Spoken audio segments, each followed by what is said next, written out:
The Spin-off Podcast Network. Ready to rediscover the joys of cycling? With over 300 kilometres of cycle paths across Tāmaki Makaurau, jumping on your bike and going for a ride is such a fun way to discover the city from a different perspective. Cycling is getting more and more popular across Auckland, so now's a great time to join the hype and give cycling a go. Head to at.govt/cycling to find your nearest cycleway today. The Fold is brought to you by O-Media, making brands unmissable and public spaces better across Aotearoa.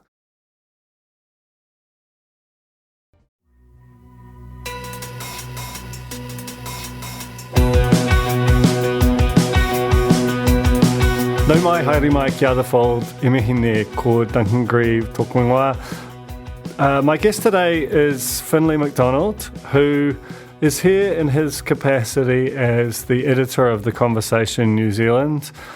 The Conversation it's a not-for-profit website that, well, media company, not even a company. I'm just doing a real botched job of this, and Finlay does a good one at the start. But basically it works with universities to take the work of academics and create accessible stories that can then be distributed through essentially any media platform, provided certain rules are followed.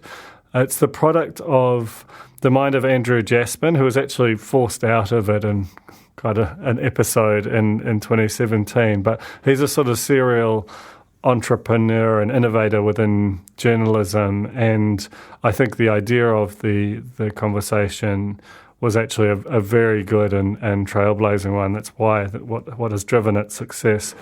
And Finlay has had the fortune or misfortune, delete according to taste, of being editor through essentially the whole COVID period, during which time there's been a tremendous desire for great science-based communication and also an increasingly loud resistance to the idea of science in some quarters, and we touch on that. But Finlay is so much more than that. He was someone that I grew up reading and admired very much, in some ways probably hoped to emulate. He was a feature writer at Metro and also went on to edit The Listener. Has had a long storied career in television, which we don't touch on. But basically he was involved in journalism, in print, magazine, feature writing, all of that good naughty stuff that we try and do on the spin-off through the sort of golden age of print, when it still had the same cultural power, it still had wide distribution, and there were just advertising revenues that could support the retention of really great journalists, the kind that now often end up going to work in various communications roles, and we miss them dearly. So we get into all that stuff, and I think it's a good one. This is Finlay Macdonald from The Conversation on The Fold. Kia ora, Finlay, and welcome to The Fold. Kia ora, thank you for having me. No, thanks so much for coming along. I feel like there's a lot to talk about, both in terms of The Conversation, but I'm also, you've edited and written for some of my favourite magazines during that absolute unquestioned prime, so keen to get into that. But I was recently referred to as a veteran journalist, so I have crossed that line now. I would sort of hope that I could kind of creep up to veteran. I think it's aspirational, Aspirational veteran journalist. So, but before we do that, tell me about The Conversation, because it's actually a really kind of radical and quite an original idea in terms of how it approaches or interacts with journalism. It's 10 years old now, if you count from when it was first established in Australia, in Melbourne, Australia. One or two guys' bright idea, really. They realised that universities were reservoirs of knowledge and expertise. Newsrooms were shrinking due to that thing called the internet and what it had done to their advertising revenues and resources. And the basic concept was put journalists together with academics so that you can mine the expertise in the universities, but actually make the information digestible and accessible to a general readership. And they launched it fairly small scale, and it grew fast, and I think the timing was right. So it started off in Australia. It's now spread quite a long way around the world, the US, the UK, New Zealand, obviously, France, Canada, Indonesia, Spain. So you might say it's a very successful startup. Yeah, it does appear that way. And I liked what Andrew Jasmine, who's the sort of a guy who's had a lot of ideas in his life, and we'll talk about him in a bit, but he described universities as giant newsrooms, and I think that is both true in the sense that they are just constantly hauling fantastic stories and ideas and perspectives out of the ocean. And yet they have historically been, and please don't take this the wrong way, academics who are listening, but often quite bad at turning that into something that a regular person on the street might digest. And that feels like the most, the sort of original idea of the conversation was to be able to bridge that gap and to say that journalists and editors, really high-quality ones, are best placed to kind of take it that last mile and make it accessible. Yeah, I mean, you know as well as I do that there are some academics who are very media-friendly. They write all the time, they're columnists and so on. Some write just like journalists. But many struggle to write and convey information in the way that you and I would want to publish or consume it even. I mean, without being journalism 101 about it, the old inverted pyramid that we're all taught at journalism school, which, put all your important information up the top and diminishing importance towards the bottom, is kind of the opposite of the way academics write for journals. Because as we know as journalists, when we get a serious academic paper, we cut straight to the bottom and go to the summary, which is where all the important information is. So it's kind of a reversal for them. Some take to it very easily, others need help. But generally speaking, they're very amenable to being edited for journalism. And they find it kind of interesting and fascinating and maybe mysterious, but quite rewarding. Oh, that's good to hear, because I was going to ask, so not everyone does take well to the editing process, and we've quite frequently gotten into wars with various people who, I think editing's an act of love, but me too. But it does involve a degree of diplomacy, especially if you get a piece of raw copy, a first draft that needs, even more than just radical restructuring. It essentially needs rewriting, re-engineering, panel beating, all of those things. But for the most part, they take to that.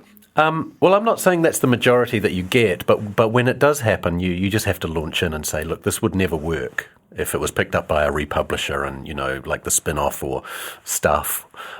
It just would never be run. So are you okay if I completely rework your information but don't destroy any of the truth in it in the process? And that's the crucial part. The thing that's interesting to me is because you talk about it as a startup, and it is on some level, it has grown and evolved and has many of the attributes of a startup, and yet it's a not-for-profit, and the sort of financial model of it is interesting to me. So how is it funded? Because it has really high-quality editors and journalists like yourself, and you're not cheap, We're quite cheap. Well, yeah, sure. Well, getting cheaper all the time in this economy for journalism. But fundamentally, like the product has a level of quality and care that is not something that you can just sort of smash out. So it is subscription-based, basically.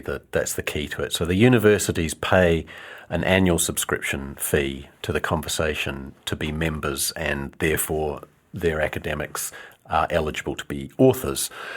They also we do an annual fundraising drive which tops that up, generally targeting people who care about serious media and would support Radio New Zealand or the ABC in Australia, that sort of thing. But essentially it's a university funding model.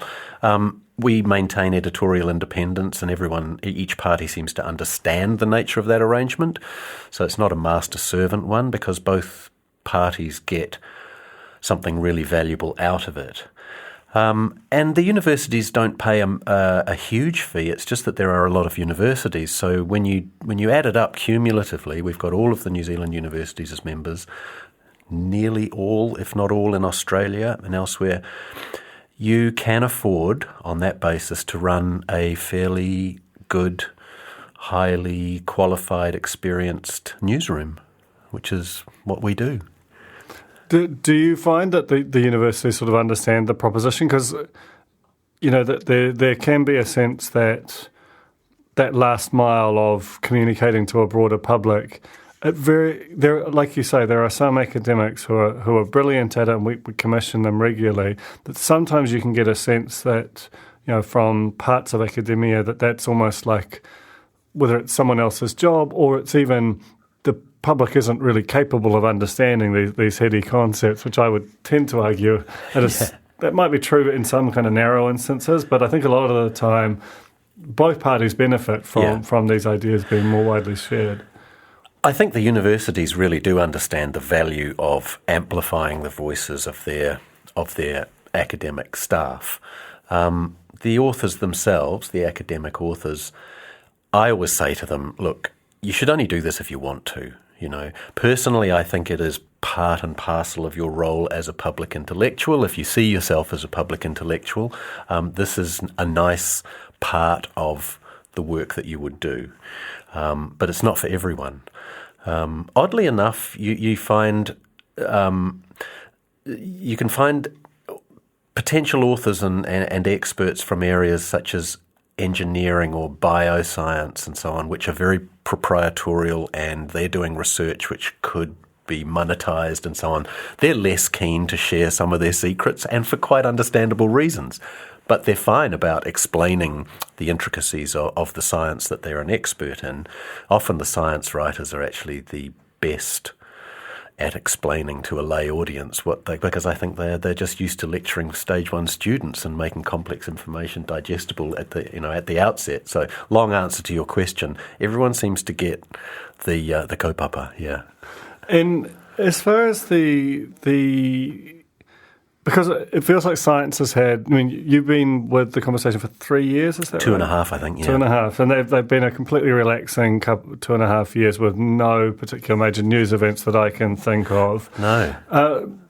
During that time, obviously science has become weirdly political at various times, and the role of science communication has become a far more public one. How has that sort of impacted your organisation, and are there some sort of stories which kind of roll out of it that naturally speak to whether it's the power of the conversation or that have had a particular kind of impact? Yeah. Digress for a second. I actually took this job in the first lockdown in 2020. I wasn't even looking for employment, but I heard about this gig, and next thing you know, I was changing my job, which was all kind of surprising. So it goes part and parcel for me with COVID, this whole job. And so I dived in during that first lockdown, and as you've probably found, and I think, a lot of publishers of evidence-based expert commentary and analysis have found, it was a huge boost to our numbers. The metric, the reads on our COVID content was really spiked highly, particularly in that first year. And we had the likes of Michael Baker, who went on to become, epidemiological superstars in their own right, writing for us. It was widely consumed and it was widely picked up and republished. So that was the upside, and that was fascinating. I probably wouldn't have known as much about COVID had I not been editing expert analysis of what was an unfolding pandemic, and quite mysterious to begin with, and not just the science side of it, the economic impacts and so on. So that was all fascinating, was very rewarding to work on. Like you say, as the reaction against science and government control and strictures started to bite, we, like most news organisations, noticed the same pushback. We had, the most obvious response to it is that we've revised our comments policy in the last month or so. We used to default to comments being open on every article, but we don't. We manually open them on chosen articles now because it was just becoming way too hard to moderate. And that wasn't just COVID and science, that was anything related to gender, to, Jacinda Ardern, to all of the all of the subjects that you know are so triggering to a small minority. Yeah. It's interesting, right? So you referred to before we started recording, that various parties like Sean Plunkett or Andrew Bolt in Australia had sort of come to attack you for sort of advancing some kind of a woke agenda. Do you think there is anything in that? Because that is often a critique of lately journalism and historically academia. Yep. While at the same time, both science and a platform like The Conversation would at least aspire to a level of apoliticity. Yeah, we do aspire to fairness and balance and aim to be evidence-based, but that doesn't mean you can't be opinionated or take a position on a particular issue. What was that old saying, facts or the truth has a liberal bias? It's well known. So it's obviously going to upset people at some level. I think, critics of conversation articles or spin-off articles or so on, yes, they may broadly tar us as woke and so on. They often attack individual writers themselves for daring to have a viewpoint that differs from their own. And that's led to some fairly unpleasant exchanges, I know, in the past and in Australia in particular. And that's one of the things I think university authors need to be aware of, is that when you jump into the media world, you are exposing yourself, as we all know, and you have to be ready for that. So we just chalk it up to, the robust everyday exchange of ideas. What more can you do? Totally. Are there sort of mechanisms that you can have in place to sort of, obviously you've talked about turning off comments on stories, or at least that having them be sort of default off. Are there, I know, from experience, there are certain academics within New Zealand who've both, but have not felt necessarily particularly supported by the universities, or have felt like they become the brunt of, what feel almost like decentralised campaigns, social media source campaigns to attack them.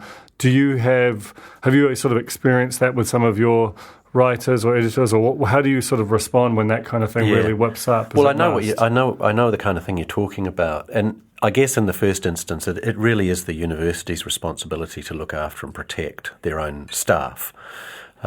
We can offer advice, we can support, we can help authors with follow-up media requests and things like that. But we haven't really had any examples, well, I certainly haven't, any examples of my authors being let down by their institutions. And in fact, we do work quite closely with the media teams who are, plugged into the politics of the university anyway. So it hasn't been as big a problem as you might have imagined. So yeah, well, it's good which I'm glad about, because actually the whole model relies on the goodwill of these experts. Taking the time to do what they do. Absolutely. Another part of the model that I think, again, it's one of those things where you look at it now and you go, oh, obviously that's how you do it. But 10 or 11 years ago when the Conversation was founded, the idea of publishing under a Creative Commons license was not a typical one for publishers who tend to, as a rule, jealously guard their information and want people to form an orderly line at their front door rather than going and finding it wherever it might end up. How important do you think that Creative Commons licensing has been to its success? Hugely. It's integral to the success of the Conversation. Over the years, the Conversation's own website has grown in terms of traffic to the point where many of the more popular articles will get bigger reads on our own site than elsewhere. But the Creative Commons license allows us to give that content. I don't like that word content, but we all use it, right?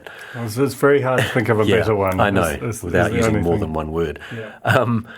To republishers, essentially for free. They just They have to abide by a few terms and conditions, and that's it.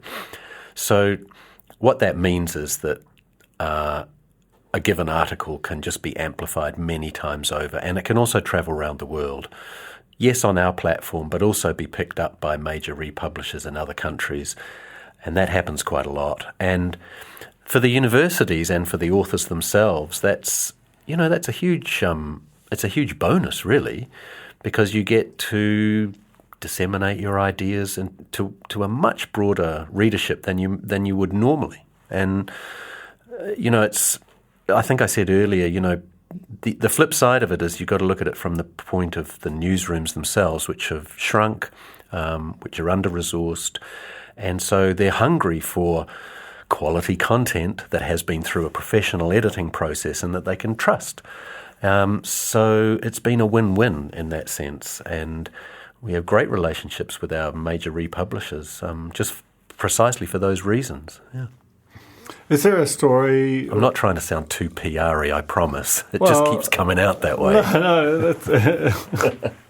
No, I mean, it's on some level, it's the duty of the editor to promote their publication. It'd be quite weird if you were working there and thought, actually, this is kind of a crock of shit, but hey, it's a check. If you got me on a bad day, you never know what I might have said. It's true. Is there a story or a piece that you published that stands out for whether it's the sort of scale of the impact or that sort of felt like it exemplified what the conversation can be on a good day? Yeah, sure. I mean, there's numerous examples, but I think there's probably a couple I could pick out. One was from just before I started, and it was at the beginning of when it was the height of the first lockdown, and Massey University author wrote a piece about Jacinda Ardern's crisis management. She was a kind of leadership expert and so on. At the time, there was a lot of fascination with New Zealand's response. That flew around the world, had over 1 million reads by the time, There's 1 million reads on Conversation Platform? And elsewhere. Right, yeah. So when you talk about reads, you're talking about the distributed readership? Yeah, that's right. Although in that case, I think a lot of them were on the Conversation's own site. A more recent example, and in fact, there was such fascination with Jacinda Ardern during the height of the pandemic that we noticed clearly that if you put her name in a headline, it did better. So the temptation became to sort of link her that's interesting, right? Anything, right? So Jacinda Ardern had nothing to do with this story, but but it's in the headline. So you're not immune or above the kind of natural instincts of it would be quite nice to get people to read. Not at all. We have robust debates about where the clickbait line exists, and we don't write cynical clickbait, but we definitely are very focused on SEO, search engine optimization. So we write quite literal headlines, So if you can get Jacinda Ardern into the headline, hey, why wouldn't you? Because it had high recognition factor. More recently, when a good example of an almost ideal conversation story was when the Tongan volcano erupted, and it's an island off the main island, and there happens to be one of the only world experts in that particular volcano is an Auckland University volcanologist called Shane Cronin, and he wrote a piece pretty much within hours of the explosion, just explaining why it was so big, why you could see it from space, the history of that volcano. Very nice piece of science communication that had 1 million reads within 24 hours. That's great fun doing that, Also, the first draft was beautifully written. I have to say that helped. No, it makes a huge difference. Yeah.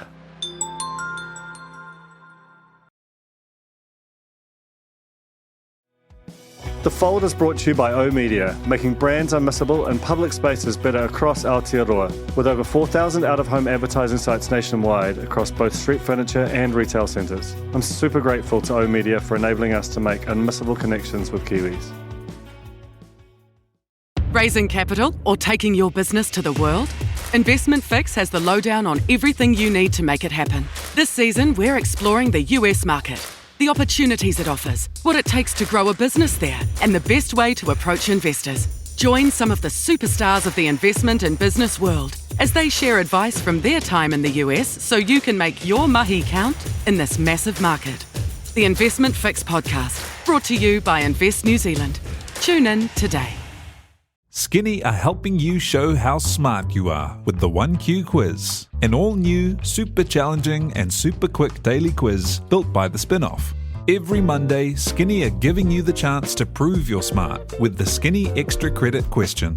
Get it right, and you'll get the chance to score yourself some Skinny Extra mobile credit so you can text, call, or even video call your group chat and gloat about how big your brain is.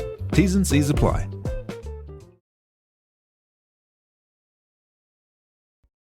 What I'd like to do now is sort of pivot towards, because I've known you for some time, and you have had this career, as I said, at these Metro and the Listener in particular, which are my status as a veteran. That's right. But two of Sure. the magazines which have been most known for producing brilliant and original current affairs and culture writing, basically ever in this country. I wonder how you sort of contrast the sort of feeling of steering this ship versus something like The Listener and, how they speak to the different eras that they were created in. Yeah, they're very different eras. There's definitely skills and experience that I got as a magazine editor and just as a magazine journalist that are applicable. I think my hands-on editing is very much a product of having had to push weekly articles out constantly and make sure that they were well crafted and well headlined and so on. So there's that crafty bit to it. But I do feel like I've inhabited two different eras. Having crossed the digital divide, I'm not really. I don't think I'd ever want to go back if ever there was even a reason to. And I didn't realise it at the time, but when I was editor of The Listener in the late 90s, early 2000s, and even before that when I'd been a feature writer and so on, it was a kind of golden age. I wasn't at Metro very long, but the time I was there as well, it was. You never know you're living through a golden age, really, do you? We probably are now. I don't know, but in hindsight, we still had robust advertising revenues. We had amazing senior journalists who could turn their hand to anything. We had, while the circulations were declining historically, they were still strong enough to. Well, they were big enough for people now to look back and go, wow, that's how many you sold? Those were the days. I mean, and all that ultimately added up to a level of kind of sociocultural power that is the thing that I feel like it isn't coming back in the same way. And that if you were to publish an impactful story in Metro or The Listener, it felt like everyone who you wanted to read it was naturally going to read it, because there were just so few channels that kind of discussed issues of that nature, and the distribution of them was just so sort of naturally went and met them. That's the thing that feels like it's on some level dissipated as people choose their own adventure through media nowadays. Yeah, I mean, I think you're right. It's such a double-edged sword. We've got more choice. The media is more interactive. It's more responsive to the people that consume it. More people can produce it themselves. But the flip side of that is that we don't all gather around the same village wells that we once used to. We don't even watch the same television programs, in some ways. And so, the real golden age of something like The Listener was even earlier than my editorship, when there were only 2 television channels in New Zealand. Everyone who wanted to know the television listings in advance subscribed to The Listener. Well, because they had a monopoly on even publishing those listings. They did, is that correct? A monopoly on the advance listings. And Muldoon took that away in an act of spite at one stage. But I think it's circulation, and remember New Zealand's population was considerably lower than it is now, but its circulation peaked at around 400,000 copies per week. People used to come and study it from overseas, this sort of, why has New Zealand got this magazine miracle? And then you said to them, well, it's owned by the public service and it's got a monopoly on television listings. And they go, oh, that's the answer. That's quite an advantage, you know. But you can imagine, that does have cultural power. And the great thing about some of those editors like Ian Cross and Tony Reid around that time when it was peaking were that they didn't just coast along on Coronation Street being popular and being a television listings magazine. They leveraged that circulation into it being a journalistic powerhouse. And in the process, some might disagree, but I think it's true, they more or less invented feature writing in New Zealand, which had never really been a big thing in the newspapers. And, hats off to them. They did a great job. What are your sort of, are there sort of stories or editors that you worked under that feel like because like you said, it does feel like a golden age. Yeah. Looking back, and that 400,000 number is absolutely mind melting when you think of that's more than 10% of the population, considerably more. Yes. But yeah, what were some of the, whether it was stories you worked on or editors you worked under that really kind of sort of gleam out as emblematic of that era? I always feel like I'm put on the spot when I did so many great stories when I was working. Not great stories because I wrote them, but great assignments when I was at the Listener. And age is a funny thing, isn't it? Because I just saw they celebrated the 80th anniversary of the Battle of Guadalcanal, and I went there with the New Zealand Defence Force for the 50th anniversary when I was a baby feature writer, and I thought, how the hell have I taken 30 years to get from there to here? But I have. When I first started as a junior feature writer at the Listener, I had an amazing mentor called Helen Pask, and some people will remember her from... David Beatson was the editor, and he was a sort of current affairs television journalist as well. They were from the previous generation themselves, and it was a great table to learn at, my craft. So I sort of remember those kinds of people. I was always great friends with Tony Reid. I worked with him. He came back to the Listener as a feature writer later on. He'd been a great editor as well, like during the Springbok Tour era and things like that. So I felt mentored by those kinds of people. My own time... I was the editor when 9/11 happened, and I remember that feeling like a kind of watershed as an editor, a magazine editor, because how do you respond to something that earth-shattering and world-changing from little old New Zealand? How do you make it relevant? It clearly is relevant, but you can't just sort of attach the word New Zealand to every story or analysis. So that was a fascinating experience going through that, and I sort of feel like there's a before me and an after version around 9/11 that's how I look back on it, really. Yeah. Turn of the century. It's almost feels like it's faded from the consciousness now, but it felt like the only story for quite some years there. It was kind of funny because we used to put the magazine to bed, as they say, on a Wednesday. That was when it went off to the printer. We had to have all our final deadlines. And 9/11 actually happened on a Wednesday morning. So the only reason I remember that is that I was glued to the television watching this horror unfold.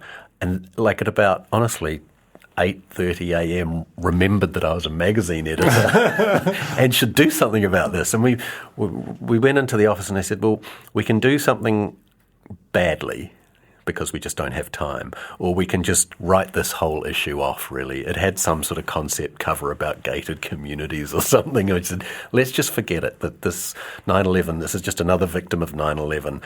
But for the next one, we'll really go hell for leather. And we did. And I commissioned journalistic heroes of mine in America like Alexander Coburn, and, we found correspondents in Manhattan, and we put together a really great issue that, I was still proud of. I think it still stands up.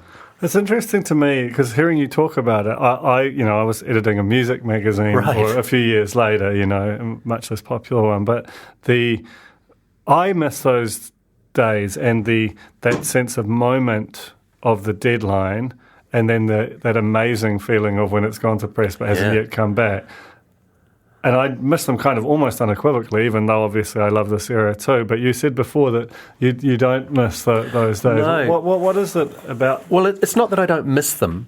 There was a kind of more of a sense of jeopardy with print. Like once you'd committed it and it was being printed, you couldn't quickly jump online and change that defamatory sentence. Yeah, no one noticed. You were stuck with it. So there was that real, I don't know, it was a sense of urgency that comes with producing a physical product, What I meant, though, was that having crossed the digital divide into working purely in an online format, I just feel like that's the way the world's gone, and I don't ever see it coming back. I still like physical magazines. I like books.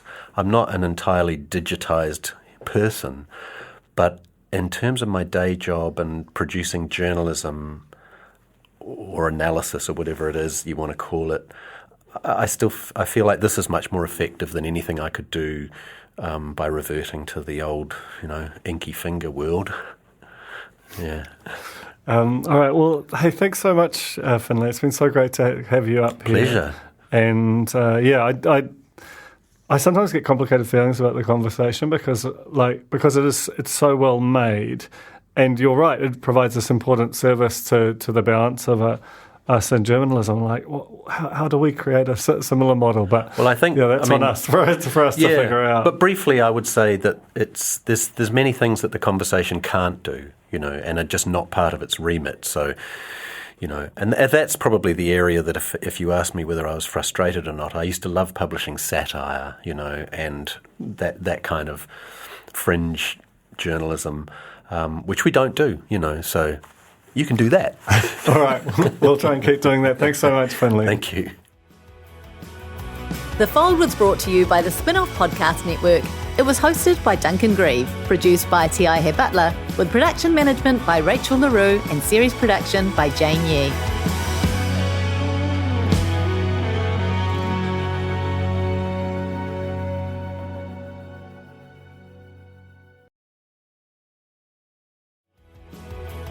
That was The Fold, brought to you by our partners at oOh!media, making brands unmissable and public spaces better across Aotearoa.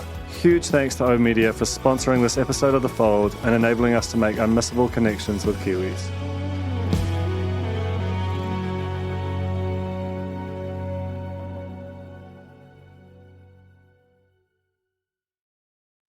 Kia ora e te iwi, T.I. Butler here, podcast manager at The Spin-Off. If you enjoy listening to our podcasts, consider supporting our mahi by signing up to become a Spin-Off member at thespinoff.co.nz/donate. The Spin-Off Podcast Network.